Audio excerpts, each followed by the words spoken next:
नमस्कार दोस्तों, स्वागत है आपका हिंदी नॉलेज शो में। तो दोस्तों, जिस तरीके से दो देशों के बीच में चाहे युद्ध होने की संभावना जीरो हो, लेकिन फिर भी आपके पास लड़ने के लिए हथियार होने ही चाहिए, क्योंकि अगर आपके पास हथियार नहीं होंगे तो दो नुकसान होंगे इसके। पहला कि अगर अचानक युद्ध शुरू हो जाता है तो आप लड़ने के लिए क्या इस्तेमाल करोगे। दूसरा, अगर आपके पास हथियार नहीं भी है ना, तो जो आपका दुश्मन देश है वो आपको कमजोर समझकर आप पर अटैक कर सकता है। और आपको बता दूं कि जो ये फिलॉसफी है ना, ये ना सिर्फ सैन्य नीति में इस्तेमाल की जाती है, बल्कि जो विदेश नीति होती है, फॉरेन पॉलिसी, वहां पर भी सेम यही रणनीति अपनाई जाती है। कैसे, मैं आपको बताता हूं। दरअसल आज भारत की तरफ से एक एग्रीमेंट साइन किया गया है और इस एग्रीमेंट से भारत ने एक साथ दो बड़े खेल कर दिए हैं पूर्वी यूरोप में। और आप यकीन मानिए, भारत की इस जबरदस्त फॉरेन पॉलिसी को देखकर यूरोप के एक से बढ़कर एक ताकतवर देश भी हैरान है कि भारत ने यहाँ पर क्या चक्रव्यूह रच दिया है।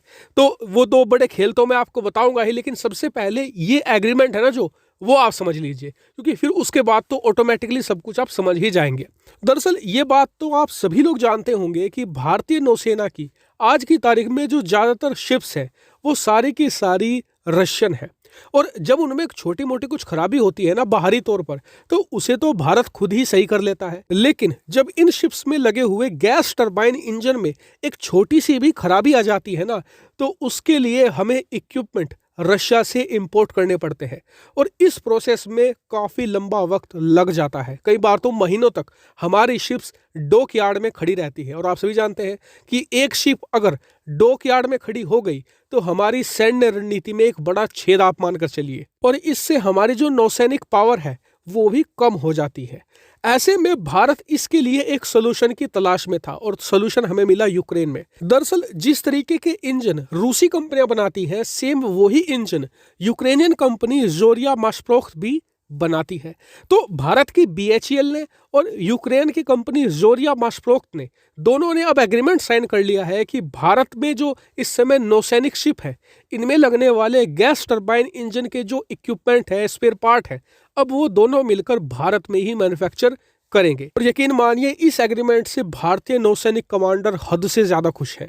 खुशी का कारण भी है, क्योंकि एक शिप जो बहुत ही अच्छी हो, जो दुश्मन को खोल कर रख दे, वो एक छोटी सी खराबी के लिए महीनों तक डॉक यार्ड में रिपेयरिंग के लिए खड़ी रहे, उसका स्पेयर पार्ट रूस से आने को तैयार ना हो, तो उनकी सैन्य रणनीति बेकार हो जाती थी।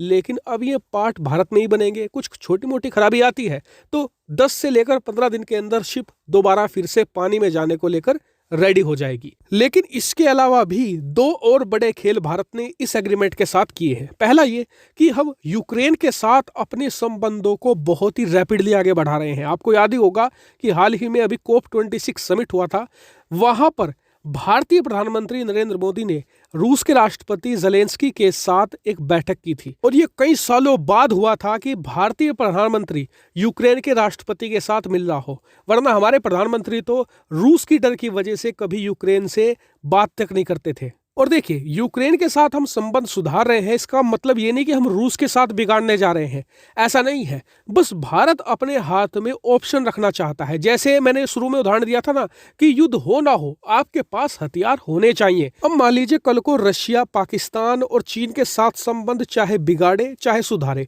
भारत घबराएगा नहीं। क्यों? क्योंकि हमारे पास रूस की कार्ड मौजूद है, वो है यूक्रेन। अगर रशिया भविष्य में गड़बड़ करता है तो हम यूक्रेन का कार्ड खेल देंगे, अगर नहीं करता है तो हम अपने यूक्रेन के कार्ड को जेब में रखेंगे। और इसका एक और फायदा है कि रूस सावधान भी रहेगा कि अगर हमने पाकिस्तान और चीन से ज्यादा क्लोजनेस बढ़ानी शुरू कर दी तो भारत के पास भी कुछ है जिससे वो आपको नुकसान पहुंचा सकते हैं।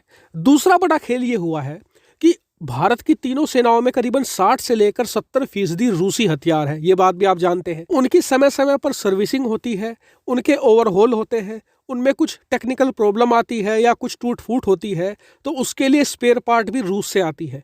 तो इन सब चीज़ों के लिए रूस हमसे हर साल बिलियंस ऑफ डॉलर्स यानी कि हजारों करोड़ों की संख्या में रुपया ऐंठता है। तो भारत कर क्या रहा है कि जितने भी नए हथियार हैं उन्हें तो हम खुद ही बनाने की कोशिश कर रहे हैं, लेकिन जो पुराने भी हथियार हैं उनके छोटे से छोटा और बड़े से बड़े स्पेयर पार्ट है उसे भी हम खुद घर पर बनाना चाहते हैं। इससे रोजगार भी बढ़ेगा, हम आत्मनिर्भर भी होंगे और जो सालाना अरबों डॉलर देश से बाहर जाता है उस पर भी रोक लग जाएगी। तो ऐसे में ओवरऑल देखें तो भारत के लिए काफ़ी बड़ी और इंपॉर्टेंट ये डील है। आपका इसके बारे में क्या मानना है, कमेंट करके जरूर बताएगा। साथ ही वीडियो को शेयर कीजिएगा और चैनल को सब्सक्राइब करना भी मत भूलिएगा। Thank you very much for watching video.